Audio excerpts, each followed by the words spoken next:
So, hello everyone. Now, the prelims is only 120 days from here, that is on May 28th. You have just 120 days left for your prelims part, that is 4 months. Now, the basic problem that we face is that how when to start for the prelims, कब शुरू करें prelims को करना, कैसे करें, किस subject को पहले करें, क्या एक महीना मेंस को कवर करें या ना करें। एंड बहुत से स्टूडेंट्स जो हर बार प्रीलिम्स में रह जाते हैं, they are not able to understand कि 100 पेपर हमने लगा लिए, 120 पेपर हमने प्रैक्टिस किए थे, मॉक टेस्ट हमने लगाए थे, सारे सिलेबस को हमने 4-5 बार रिवाइज भी किया था, but then also we are not able to clear the prelims. Why we are not able to clear it, वो समझ नहीं पाते हैं इस चीज़ को। So to help you out guys, to help you out, was we are coming with this Eklavya topic on demand program. What is this Eklavya topic on demand program? देखो, इस प्रोग्राम के अंदर हम आपको प्रोवाइड करेंगे extensive mentorship, hand to hand mentorship, one to one mentorship. उस mentorship में सिर्फ ये नहीं रहेगा कि जो आपके डाउट्स उनको क्लियर कर, we are going to come up with the achievable targets. मैं आपको टारगेट्स दूंगा जो डेली आपको अचीव करने हैं, and you have to also tell me, report back आपको करना है कि ये टारगेट्स क्यों अचीव नहीं। तो there will be a mechanism जहाँ पे आप बताओगे कि टारगेट्स आपके कौन से रह गए, कितना आप अचीव नहीं कर पाए। And we are going to ensure that कि जो टारगेट्स आपको दिए जा रहे हैं डेली बेसिस पे, वो टारगेट्स आप अचीव कर पाओ, वो अचीवेबल रहें। तो एक तो इसमें ये रहेगा कि आपके डेली टारगेट्स होंगे। दूसरी चीज़ इसमें ये होगी कि आपको एक्सटेंसिव प्रैक्टिस करनी, क्योंकि सिर्फ रिवाइज कर लेने से मार्क्स इंक्रीज नहीं होते। ये आपने देखा भी होगा कि आपने 3-4 बार ज्योग्राफी को कर लिया है, फिर भी आपके उसमें क्वेश्चंस गलत हो रहे हैं कि ऐसा क्यों है। So you have to do extensive practice, वो छोड़नी नहीं। एंड प्रैक्टिस पार्ट आपका आज से ही शुरू हो जाए। जैसे कल से हम लोग शुरू करें तो जो आपका प्रैक्टिस पार्ट है वो आपका तभी से शुरू हो जाएगा। उस प्रैक्टिस पार्ट में you will be making some mistakes, आप मिस्टेक्स करोगे, you will be having some doubts also. कई बार ऐसा रहता है कि बुक में कुछ लिखा है एंड जब प्रैक्टिस हम करते तो लगता है कि यार ये तो कुछ और ऑप्शन बता रहा है। सो जो भी आपके डाउट्स हैं, जो भी आपकी एप्रीहेंशंस हैं, जो भी आपकी प्रॉब्लम्स हैं कि आप जब प्रैक्टिस करते हो तो स्कोर इंक्रीज नहीं कर रहा, और कब तक इंक्रीज नहीं कर रहा, क्यों इंक्रीज नहीं कर रहा, that we are going to discuss in this regular mentorship sessions. आप हमारे पास आ सकते हो, you can discuss with us कि मैं ये वाले टॉपिक में ये दिक्कत आ रही है, इस वाले टॉपिक में मार्क्स कम आ रहे हैं, क्यों कम आ रहे हैं, वो चीज़ें हम सब डिस्कस करेंगे। उसके अलावा there will be weekly meetings also. In these weekly meetings we are going to take up those topics जो सबके लिए डिफिकल्ट है, यह लगता है जो कि हमें कवर करने चाहिए। फॉर एग्जाम्पल, अगर आप ज्योग्राफी में देखो तो यू फाइंड कि एटमॉस्फेरिक सर्कुलेशन समझ नहीं आता, व्हाट इज कॉरलेस फोर्सेस का मतलब समझ नहीं आता कि किस तरह से वो वर्क करता है। तो ये सब टॉपिक्स जो हमें समझ नहीं आते और हर एक सब्जेक्ट के लिए, ये इन क्लासेस में डिस्कस होंगे। तो 10-15-20 मिनट्स की डिस्कशन रहेगी हर एक टॉपिक के ऊपर, जिसमें आप आराम से डिस्कस, हम लोग आपके आराम से डिस्कस करेंगे, आपकी कॉन्सेप्चुअल क्लैरिटी पे उस पर फोकस किया जाएगा, सो दैट उस पर अगर कोई क्वेश्चन आए, उसकी कोई कॉन्सेप्चुअल क्लैरिटी पूछी जाए तो आप उसमें कभी स्ट्रक ना हो। So there will be 2 classes on Fridays and Tuesdays regarding the topics that you find for each subject that you are not able to cover properly. कोई टॉपिक को कैसे याद करना है, किसी टॉपिक को कैसे समझना है, वो सब इसमें कवर किया जाएगा। अब उसके बाद बच्चे रहेगी आपकी वन टू वन मेंटरशिप भी। आप कभी भी आके मुझसे मिल सकते हो, कभी भी आके कुछ भी डिस्कस कर सकते हो। You will be provided my contact number also. जो ऑनलाइन स्टूडेंट्स हैं मुझसे डायरेक्टली जूम मीटिंग के थ्रू या डायरेक्टली मुझसे कॉल पे बात कर सकते हैं। जो भी उनको डाउट्स आ रहे हैं, we are going to take care of that. उसके बाद this is not just about the GS part, इसमें सी सेट भी कवर होगा। वाई? बिकॉज सी सेट के अंदर हम कभी ना कहीं फंस जाते हैं। काफ़ी सारे स्टूडेंट्स हैं जो सी सेट की वजह से ही रह जाते हैं। कट जीएस का कट ऑफ तो क्लियर कर लेंगे, पर सी सेट का कट ऑफ क्लियर नहीं कर। तो उसके लिए we are going to give you daily targets for CSAT also. और सी सेट में अगर कोई आपको डाउट आता है, कोई डिफिकल्टी आती है, तो उसको भी हम टैकल करेंगे। If you are not able to solve any question, you find any difficulty in any kind of topic that you are not able to cover, we are going to help you out, and we are also going to prioritize कि किस topic को पहले लिया जाए, किस topic को हमें बाद में लेना। तो सी सेट भी इसका पोर्शन रहेगा। देन जो आपके डेली टारगेट्स रहेंगे वो डेली टारगेट्स इस तरह से रहेंगे कि आप बेसिक चीज़ें सारी कवर करें। फॉर एग्जांपल एक तो आपका हो जाएगा जीएस का बेसिक टारगेट। जीएस के बेसिक टॉपिक्स जो आपके होंगे वो जैसे हम ज्योग्राफी अभी पिक कर रहे हैं, तो आने वाले 10 दिन के लिए हम ज्योग्राफी को कवर करेंगे, Indian as well as world geography को। उसके बाद we are going to go with ecology, तो उसमें हम इकोलॉजी को कवर करेंगे। उसके साथ साथ जो रेलेवेंट करंट अफेयर्स हैं उन टॉपिक्स से वो हम साथ में कवर करें। For example with geography we are going to cover the ecology current affairs from each month. तो सितंबर, अक्टूबर, नवंबर, दिसंबर, सबसे पहले इन मंथ का इकोलॉजी पोर्शन कवर होगा, उसके बाद फिर पीछे वाले मंथ्स का कवर होगा। तो जैसे जैसे हम आगे बढ़ते जाएंगे हमारे एक सब्जेक्ट के स्पेसिफिक करंट अफेयर्स को लेते जाएंगे, उनको कवर करते जाएंगे, so that you are also able to link the static with the current affairs. Because होता क्या है कि आप करंट अफेयर की मैक्सिमम उठाते हो, सारे के सारे टॉपिक्स को एक साथ कवर करते हो। जब वो आप कवर करते हो तो आपको दिमाग में कुछ नहीं आता, सिर्फ आप लाइनें मार के छोड़ देते हो इसको। तो हमारा ऑब्जेक्टिव वो नहीं है। जो रेलेवेंट आप उसको जब लिंक करते हो अपने स्टैटिक पोर्शन के साथ, तो आपकी करंट अफेयर की रीडिंग भी जल्दी हो पाती है, उसके साथ साथ आपका जो स्टैटिक पोर्शन है वो भी ज़्यादा अच्छे से आपको समझ आता है। तो current affair portion will be link with the GS topics. उसके अलावा there will be extensive MCQ practice, जो आपको 35, 40, 50 एमसीक्यू डेली टारगेट रहेगा, वो आपको कवर करना, और वो भी उसी टॉपिक से रहेगा जो आपका जीएस टॉपिक है। तो अगर ज्योग्राफी हम लोग कवर कर रहे हैं तो ज्योग्राफी के साथ ही उससे रिलेटेड टॉपिक क्वेश्चन होंगे एमसीक्यू, वो हम लोग कवर करेंगे। उसके लास्ट में आपके रहेंगे सी सेट के टारगेट्स, कि आपको डेली बेसिस पे 5, 10, 15, 20 क्वेश्चन अटेम्प्ट करने हैं, सो दैट सी सेट कहीं लैग ना कर।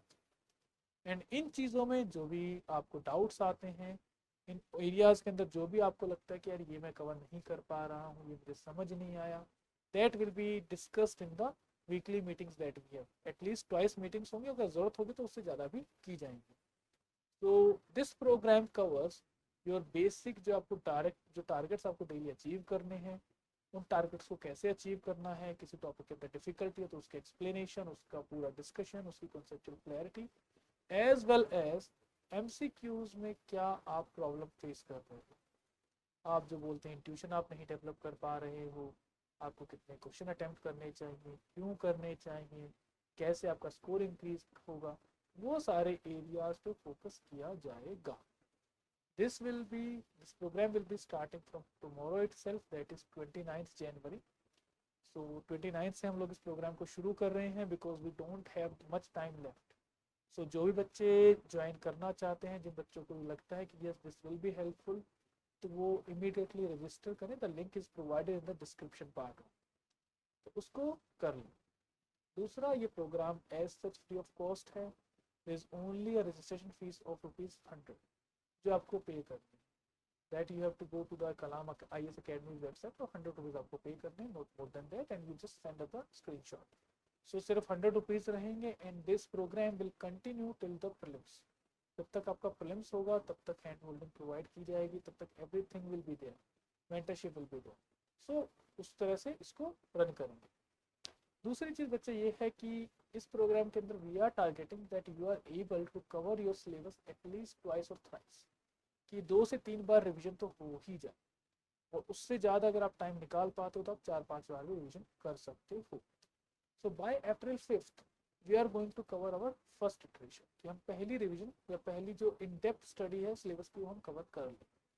उसके बाद 6 अप्रैल से लेके आपके 10th मई तक हम लोग कोशिश करेंगे कि सेकेंड डिवीजन को कंप्लीट कर लिया जाए, और फिर बाद में जो हमारे पास 18 डेज बचेंगे, 2 वीक्स बचेंगे, उसमें थर्ड रिवीजन या ऐसे टॉपिक्स जो हमें कवर कर लेने चाहिए, जो हमने छोड़ दिए थे, जो थोड़े वीक रह गए थे, उनको एक बार गो थ्रू करके रिवाइज करके we will be ready for the exam.